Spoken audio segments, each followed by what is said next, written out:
Skill development తో చంద్రబాబు ఉద్యోగాలు కల్పిస్తే అదే కేసులో ఆయనను అక్రమంగా అరెస్ట్ చేశారన్నారు ఎమ్మెల్సీ బీటీ నాయుడు. ఎప్పుడైతే చంద్రబాబును అరెస్ట్ చేశారో అప్పుడే వైసీపీకి కౌంట్ డౌన్ స్టార్ట్ అయిందన్నారు.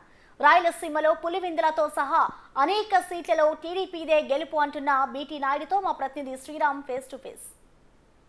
రాష్ట్ర రాజకీయాలు రోజు రోజుకు మారుతూ ఉన్నాయి. అయితే మనం చూడొచ్చు, ఇటీవల కాలంలో నారా చంద్రబాబు నాయుడు కర్నూలు సంబంధించినటువంటి పార్లమెంట్ సెగ్మెంట్ నంద్యాల ఏదైతే ఉందో ఇక్కడే అరెస్ట్ కావడం జరిగింది. అరెస్ట్ అయిన అనంతరం కర్నూలు జిల్లాలో రాష్ట్ర వ్యాప్తంగా నంద్యాల అనేటటువంటి ఒక ప్రాంతం హాట్ టాపిక్గా నిలిచినటువంటి అంశం మనకు తెలిసిందే. అయితే నంద్యాల పార్లమెంట్ ఆళ్లగడ్డలో ఇటీవల చేపట్టినటువంటి రా కదిలరా అనేటటువంటి సభ కూడా సక్సెస్ అయిందంటూ తెలుగు తమ్ముళ్ళు ఆనందంలో హర్షం వ్యక్తం చేసిన పరిస్థితులు. అయితే ఇటీవల నారా భువనేశ్వరి కూడా కర్నూలు పశ్చిమ ప్రాంతంలో పర్యటన చేయడం జరిగింది. సార్, ఎలా జరిగింది పర్యటన? పశ్చిమ ప్రాంతంలో ఉన్నటువంటి తెలుగు తమ్ముళ్ళ ఫీలింగ్ ఎలా ఉంది? ఎలా ముందుకెళ్తా ఉన్నారు? మొట్టమొదటిసారిగా బిగ్ టీవీ సంబంధించి రిపోర్టర్స్ ఎవరైతే ఉన్నారో రిపోర్టర్స్ మరియు సిబ్బంది అందరికీ కూడా సంక్రాంతి శుభాకాంక్షలు తెలియజేస్తూ మొన్ననే 9-10వ తారీఖు నాడు తెలుగుదేశం పార్టీ అధినేత మాజీ ముఖ్యమంత్రులు అయినటువంటి నారా చంద్రబాబు నాయుడు గారి యొక్క సతీమణి మా అందరి అమ్మ భువనేశ్వరమ్మ గారు చనిపోయినటువంటి, అంటే మీ అందరికీ తెలుసు, స్కిల్ అంటే ఇప్పుడున్నటువంటి మన పిల్లలకు నైపుణ్యం లేదని నేషనల్ ఇంటర్నేషనల్ సంస్థలన్నీ కూడా ఉద్యోగాలు రాకపోతే ఆనాడు ముఖ్యమంత్రిగా ఉన్నటువంటి చంద్రబాబు నాయుడు గారు స్కిల్ డెవలప్మెంట్ కార్పొరేషన్ అని పేరు పెట్టేసి నైపుణ్యాన్ని కలిగించి దేశీయ అంతర్జాతీయ స్థాయిలో ఉద్యోగాలు వచ్చే విధంగా చేశాడు. ఇప్పుడున్నటువంటి ముఖ్యమంత్రి అది నచ్చక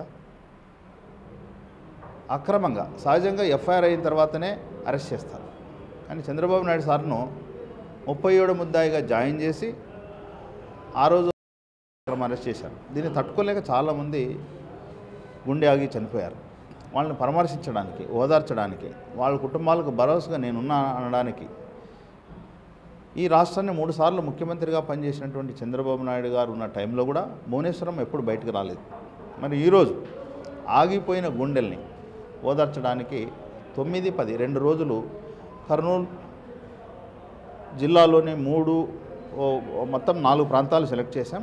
సమయభావం వల్ల ఆ రోజు మంత్రాలయం అండ్ ఎమిగినూరు సంబంధించి ఆ కుటుంబాలను ఓదార్చు, ధైర్యం చెప్తూ ఆర్థిక సాయం అందజేసిన విషయం మీకు అందరికీ తెలుసు. ఆ సందర్భంగా అడుగడుగున ఆహ్వానాలు పలికారు. భువనేశ్వరమ్మ పోతే వేలాది మందిగా తరలి వచ్చారు. తండోపతండాలుగా ఆమెని కష్టాలు చెప్పారు, విన్నవించారు.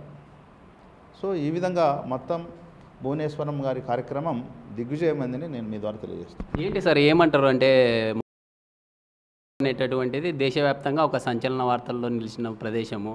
ఇలాంటి ప్రదేశంలో భర్త తూర్పు వైపున, భార్య పడమర వైపున ఇలా రావడం వల్ల తెలుగుదేశం పార్టీలో ఎలాంటి మార్పులు రాబోతా ఉన్నాయి? ఏమనుకుంటున్నారంట? ఇది యాంత్రికంగా జరిగింది కదా. అంటే ముందే షెడ్యూల్ ఫిక్స్ అయింది. పెద్దయిన చంద్రబాబు గారి ప్రోగ్రాం తెలుగుదేశం పిలుస్తుంది రా కదిలిరా అనే కార్యక్రమాన్ని ముందుగానే అడ్వాన్స్గా ఏర్పాటు చేసినటువంటి కార్యక్రమం అది. యాంత్రికంగా 9-10 కూడా ఇక్కడ భువనేశ్వరం కార్యక్రమం జరుగుతుంది. ఈ 2 కూడా సైమల్టేనియస్గా జరిగిందే తప్ప దీంట్లో పెద్ద ప్రీ ప్లాన్ కానీ సెంటిమెంట్ కానీ ఏం లేదు. ముందుగానే అనుమతి తీసుకున్నాం కాబట్టి ఖచ్చితంగా జరపాల్సినటువంటి పరిస్థితి. మీరు అన్నట్లు ఒక రకంగా ఇది శుభసూచకం. ఎందుకంటే నంద్యాలలోనే మా నాయకుని అవమానించారు, అర్ధరాత్రి అరెస్ట్ చేశారు. సో అక్కడనే మీరు చూశారు 9వ తారీఖు నాడు బారికేడ్లు కట్టాం మేము. కడితే దాన్ని దూసుకొచ్చారు. అంటే లక్షలాది మంది మేము ఆశిస్తే ఎక్కువ వచ్చారు. 1,00,000 మంది కంటే ఎక్కువ వచ్చి మా నాయకునికి సపోర్ట్గా మేమున్నామని ఆ రోజు చేశారు. పశ్చిమ ప్రాంతంలో భువనేశ్వరం గారు వస్తే మరి బ్రహ్మాండంగా అమ్మను ఆ 2 కార్యక్రమాలు కూడా సక్సెస్ అయినాయి. సో మీరన్నట్లు తెలుగుదేశం పార్టీ 2024లో గవర్నమెంట్ ఏర్పాటు చేస్తుంది అనడానికి ఇది బోణి అని చెప్పొచ్చు, శుభసూచకమని చెప్పొచ్చు. మీరన్నట్లు కర్నూలు ఎక్కడైతే అవమానం జరిగిందో అక్కడనే మాకు మంచి స్పందన వచ్చిందని మేము నమ్ముతున్నాం. ఎలా ఉంటుంది సార్? సంక్రాంతి తర్వాత ఫస్ట్ లిస్ట్ రాబోతా ఉంది. మన జిల్లాకు సంబంధించి ఇప్పటికే 14 కాన్స్టిట్యున్సీలకు సంబంధించి 6 మంది ఖరారయ్యాయంటూ కూడా వార్తలు వస్తూ ఉన్నాయి. అంటే అసమ్మతిగా టీడీపీలో ఉన్నటువంటి వారు కూడా అసమ్మతిగా ఉండేటటువంటి వారిని ఎలా లీడ్ చేస్తూ ముందుకు తీసుకెళ్తూ ఉంటారు? మీరు కర్నూలు పార్లమెంట్కి ఇన్ఛార్జ్ ఉన్నారు, ఎలా ముందుకెళ్తారు? కర్నూలే కదా బ్రదర్, 175 నియోజకవర్గాలు, 25 పార్లమెంట్ సంబంధించిన లిస్టు రెడీగా ఉంది. అయితే జనసేనతో మాకు పొత్తుంది. దానికి సంబంధించి నిన్ననే మా నాయకుడు జనసేన అధినేత వీళ్ళందరూ కూడా చర్చలు జరిపారు. చర్చలు సఫలమైనవి. ఈ 2 లిస్టులు చూసుకుని దీనికి ఒక పద్ధతి పెట్టుకున్నాం. తెలుగుదేశం పార్టీ ఏర్పడి 40 సంవత్సరాలు అయింది కాబట్టి దీంట్లో చాలామంది అర్హులు చాలామంది ఉన్నారు, విద్యావంతులు ఉన్నారు. వాళ్ళందరూ కూడా టికెట్లు ఆశించడం తప్పలేదు. దీనికి సంబంధించి మేమేం చేస్తున్నామంటే అన్ని రకాల సర్వే రిపోర్ట్స్ తెచ్చుకుంటున్నాం. తెలుగుదేశం పార్టీ సంప్రదాయం ఏంటంటే మొదటి నుంచి కూడా ఒక సర్వే తీసుకురావడం, ఐవీఆర్ఎస్ సిస్టమ్, ప్రజలు ఏమనుకుంటున్నారు ఒక నాయకుడి గురించి, ఇవన్నీ కూడా అన్ని కోణాలు ఆలోచన చేసి ఎప్పుడు ప్రతి 40 ఏళ్ళలో మేము ఆచరించే విధానం ఏదైతే ఉందో అదే విధానం ప్రకారం ఉమ్మడి లిస్టు జనసేన పొత్తుంది కాబట్టి పొత్తు ధర్మాన్ని పాటిస్తూ ఈ 2 కంబైన్డ్ లిస్టు త్వరలోనే విడుదల చేస్తామని తెలియజేస్తాం.